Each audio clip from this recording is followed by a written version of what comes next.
With a developing story, Larimer County jurors now deliberating the fate of the man accused of starting this devastating fire last October. The fire destroyed one building and damaged another. 7 News reporter Lindsay Sablan was in the courtroom today as both sides argued their point one last time. Lindsay, the jury has a lot to consider.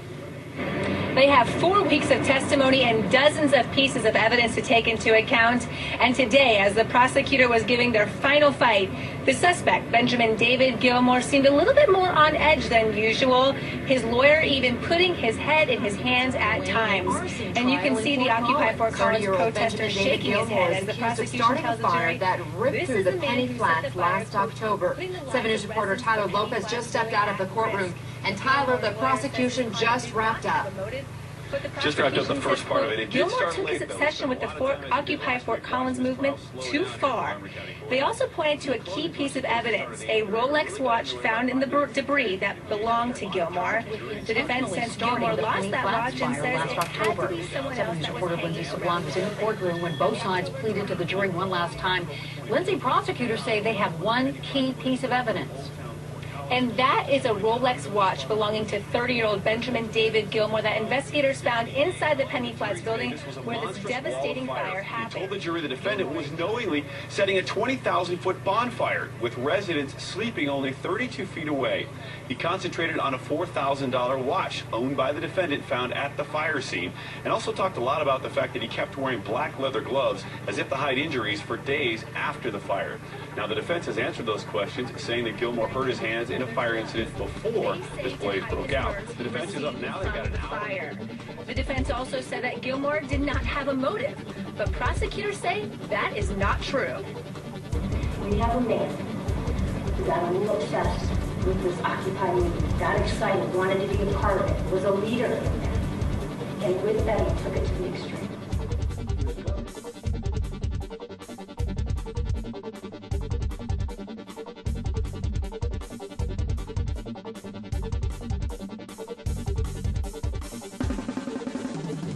Travesty.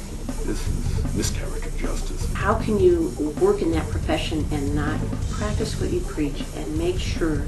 I think the decision had been made to blame Mr. Gilmore. They were at the fire scene. The bike helmet and the sterno can were right next to the fire scene, and I think they should have to answer that question to the public. The suspect that they should have processed properly and ruled out openly was Mr. Clutter, who admitted to setting the fire. That right there was enough to have a mistrial, if you ask me. Mm-hmm. And did you feel like they even addressed how the watch was found at the fire scene? I didn't feel like it was addressed adequately at all. They handpicked pieces of testimony. They used the evidence. They didn't produce it all. They didn't properly handle or test evidence. There's a perfectly valid other explanation for why this watch might have been in the residue. It's crazy. I can't believe this case went this far without Mr. Clutter's testimonial evidence, without him being booked and processed, properly processed, photographed, fingerprinted, DNA, and all the other things that you do to rule out a suspect. He wasn't properly ruled out. He was not. They messed up by letting this guy go. You've got somebody that we know made an admission, we know said that he had planned to, versus a businessman with a wife and, I mean, at this point, a child at home. In any type of law enforcement investigation, what constitutes the most reliable form of the truth? Evidence. That they had sent to California to a lab and then said, just send it back, don't test it. Why? Why not? You're going to collect evidence, send evidence to a place where they take evidence off of said evidence, not take evidence off of said evidence, send it back and give it back. Really?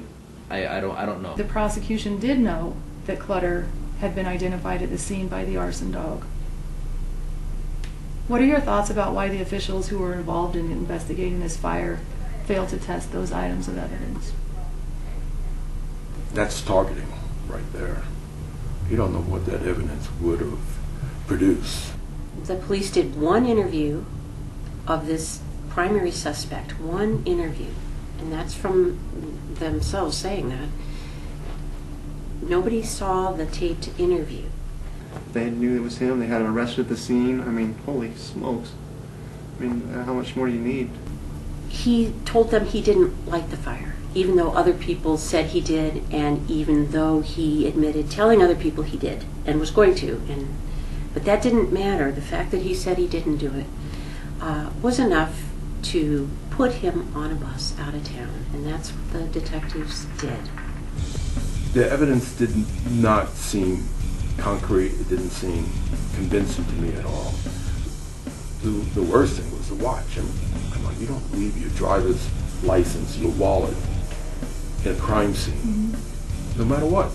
I believe the insurance payout rule had something to do with having a suspect in custody and then prosecuted and convicted instead of considering the fact that the building site did have security breaches, did have trash and clothing and other things found by workers.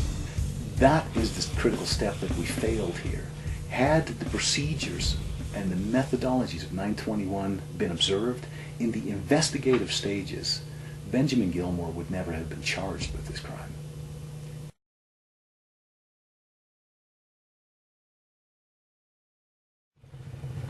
Are you looking for something to sweeten up your life? There's nothing sweeter than Copaco's honey.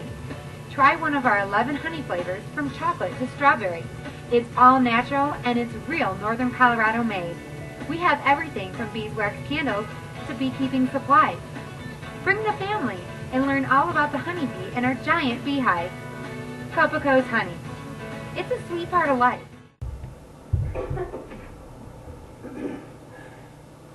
Good evening, ladies and gentlemen. Sorry, I know you want to get this over with and go home.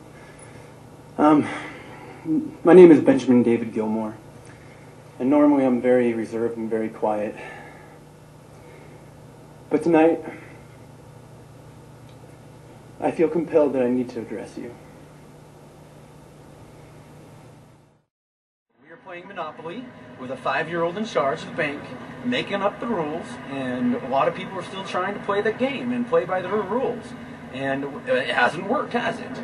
No, it's, 20% of the population votes, so, and, like 10% of that actually make the rules, So, that's the minority ruling the majority.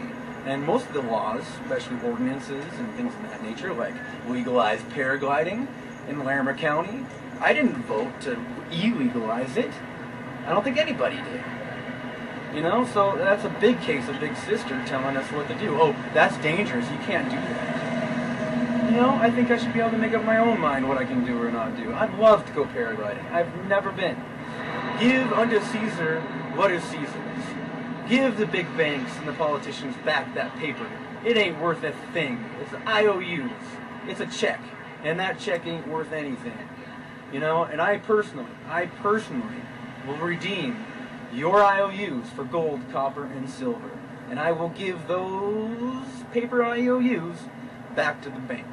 And I will tell them where to put it. I'm not surprised it turned out the way it did, because that's the way they wanted it to turn out.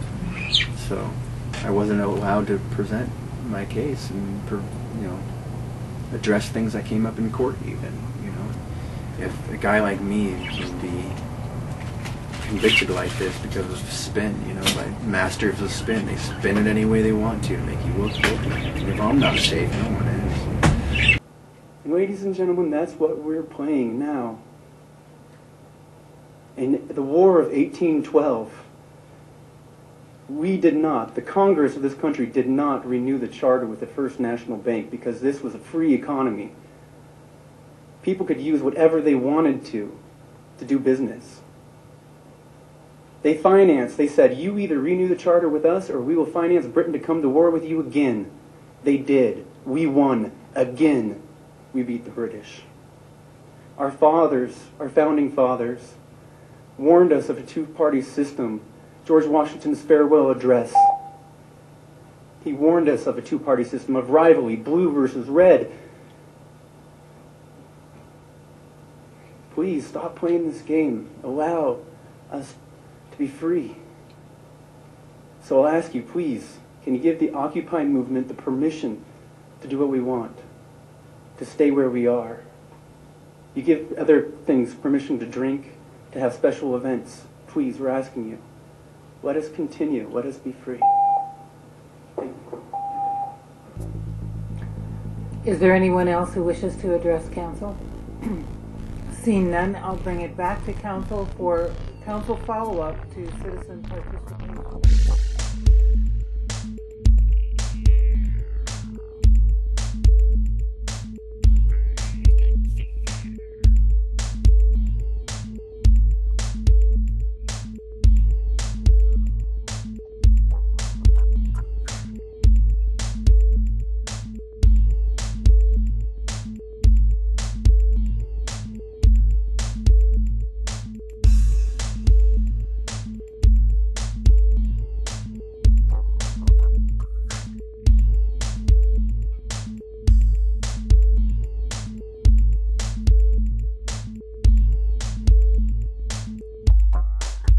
Motivates you to speak out about Benjamin Gilmore's case? I'm convinced of his innocence. Absolutely convinced that he was innocent. Any law enforcement officer would allow this to continue, and someone should have put their foot down and stopped this. Is it too late for someone to put their foot down? No, it's not too late.